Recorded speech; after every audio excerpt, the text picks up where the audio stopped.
बिस्मिल्लाहिर्रहमानिर्रहीम। ऐ ईमान वालिओ, अपने आप नूं ते अपने घर वालिआं नूं, अपने अहलो याल नूं अग तो बचा लो। अल्लाह रब्बुल इज़्ज़त ने फरमान उन्हां ईमान वालिआं वास्ते जारी कीता है जिन्हां दे दिल दे अंदर भी ईमान मौजूद है, जिहड़े अल्लाह ते भी यकीन रखदे ने, जिहड़े क़यामत वाले दिन ते भी यकीन रखदे ने। ये हुक्म दिता गया है कि अपने आप नूं तो तुसीं बचाना ही बचाना है। कोशिश करनी है कि जहन्नम की जिहड़ी अग है उहदे तो बच जाइए। उस दे नाल नाल अपने जिहड़े घर वाले ने या जिन्हां ते तुहाडी हाकमियत मौजूद है उन्हां नूं भी तुसीं आपदी पूरी दी पूरी कोशिश करनी है कि वह भी जहन्नम तो बच जान।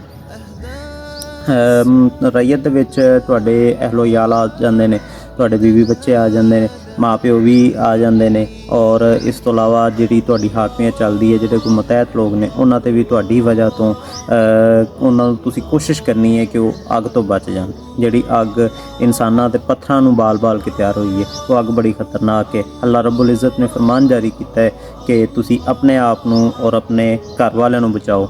सारी दुनिया नूं दसना जरूर है, सारी दुनिया का ठेका नहीं तुहानूं दिता होया कि उन्होंने अग तो बचाना है। सिर्फ सलाह करनी है, सलाह करो, हुक्म दो कि अल्लाह रब्बुल इज़्ज़त दा फरमान है, ये जारी होया है, इनके मुताबिक चलो।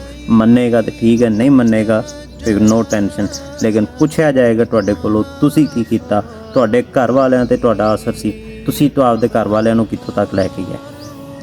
अल्लाह ताला को दुआ है कि अल्लाह ताला सानू अपने आप नूं और अपने घर वालिआं नूं जिन्हां ते साडी हाकमियत चलदी है या जिन्हां ते साडा असीं असरअंदाज हो सकते हैं, अल्लाह ताला सानू पूरी तौफीक अता फरमाए कि असीं अपने आप नूं और उन्हां तमाम लोगों नूं जहन्नम दी अग तो बचाने की कोशिश कर सकीए।